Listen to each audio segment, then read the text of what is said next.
Hey everyone, Dr. Tam here. So today I want to share with you a story that one of our patients came in today, and what happened was he was involved in a case, and it was an injury case. Well, during the injury case, what happened was the insurances and the other doctors and the attorneys got really involved in the person's case. But the problem was they really gave him just limited care and didn't really care for how he was actually doing. And one of the problems that was that he felt like he was being, taken for a ride of being one referred from one client or one doctor to the next, from chiropractor to medical doctor, and all they really wanted to do was to see how they can really patch up the problem. He didn't feel like they were trying to help him. Well, the problem was he had tingling going down the leg with a bulging disc and a herniated disc at L4 and L5. Now, one thing that for a lot of you who understand what a bulging disc is, or maybe have watched one of our videos on what tingling really is, I like to explain that to you because whenever you get hurt and you have two bones, one sitting on top of another, between the two bones is actually something called a disc. A disc gives space between the bones to allow the nerve room to exit from the spinal column, which is from the brain to the spinal cord that exits out into the rest of your body. Now, what that is now if the nerve is actually pinched due to a bulging disc or disc herniation, well, medications, is it going to take care of that? Absolutely not, because the medication that it's going to cover up, it's not going to actually correct the problem. Okay. Well, then he got cortisone shots, right? Is a cortisone shot going to correct it?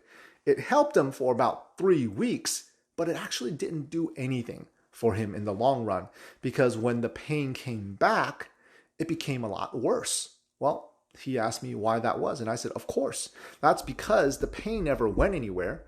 You just have been more, you were immune to the pain more than anything.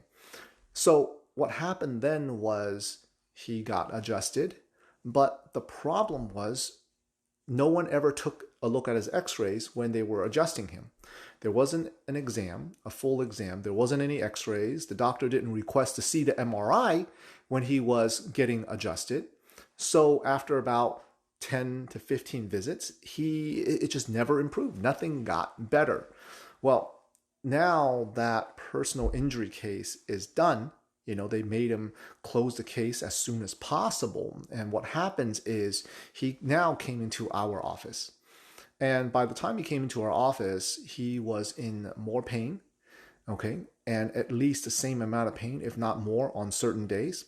And now it's really affecting the different areas of his life. One thing that I ask our patients about is something called functional impairments. What are functional impairments?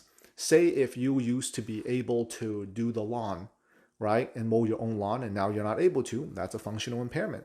Say if before you were able to go on trips and pick things up and, lift more than 10 or 50 pounds, but now you feel like you couldn't do that anymore. That's a functional impairment. Say if we have a patient who used to be able to stand and cook for 2 hours and zero problems, but now can only do it for 30 minutes, well, that's a functional impairment. One thing that I really pay attention to in our office is all the functional impairments that patients have, because that's the main reason. Isn't that the main reason why you're looking for help? Is because somehow this pain has affected some part of your life. A lot of times what I've realized is people don't just look at the pain itself as the problem. It's not so much the pain that's the problem. What I want you to realize is what the pain is actually stopping you from doing. What's the functional impairment? That is usually what, as a patient, that causes you to take a certain action towards something to get better one way or another. So today we really explained to him exactly what was happening. And I explained it in a way that it made sense to him. We haven't gone over his x-rays or what his care program is going to be to help him get back to where he would feel like 100%, right? I mean, at any age, you are probably too young. We're never too old, right? Okay. Or you're always too young to get pain shooting down your legs. It's just not normal, right? No matter what age you are, it doesn't matter if you're 80 or 90, having pain going down your legs is just not normal. And it's a big difference when there's a pinched nerve causing that problem versus, oh, it's just sciatica or it's just piriformis syndrome. You know, as I talk to neurologists and doctors, as they tell me their patients, you know, sometimes we work together with their medical doctors and neurologists. And the medical doctor will tell me, well, yeah, my patient had this problem, okay, where they had a piriformis syndrome or sciatica. And I'll say, yes. Well, what happened? Well, we gave them medications, a cortisone shot, and maybe some PT, and it didn't really work.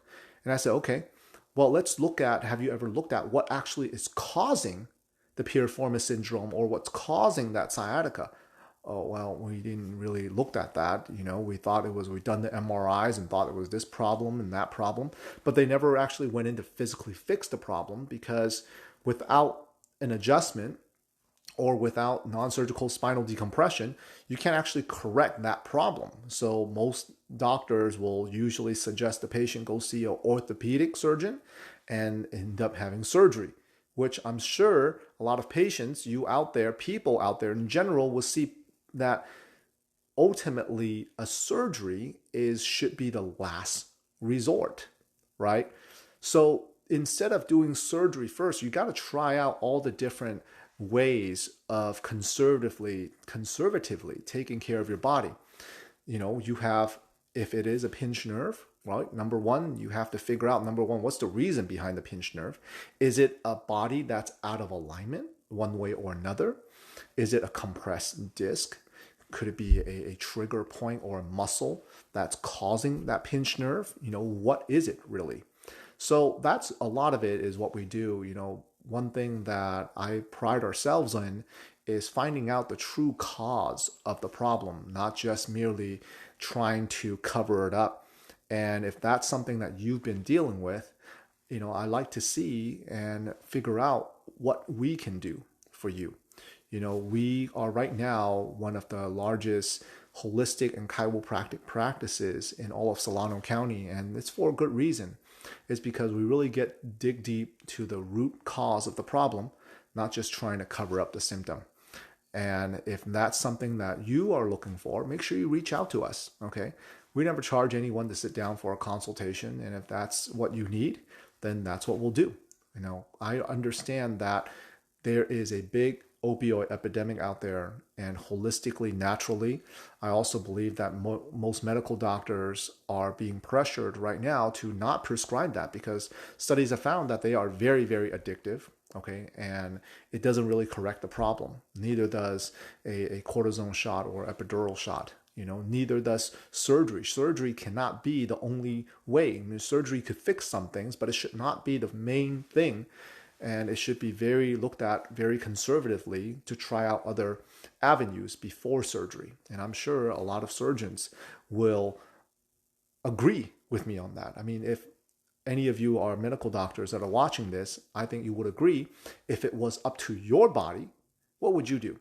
Would you go about the same way where you take medications, you do cortisone shots, you know, or other steroid shots, and PT and you know, surgery, as that is the only route? Before surgery, would you do anything else? Would you have tried maybe acupuncture, maybe it's chiropractic, maybe it's decompression, you know, other avenues first before surgery? And I really think that you would if you were a medical doctor yourself. So I hope this really helps in trying to figure out what really is the true cause of a lot of the musculoskeletal problems. In the next couple of weeks, I will be talking a lot more about musculoskeletal problems. So tune in for that. All right. Have a great day.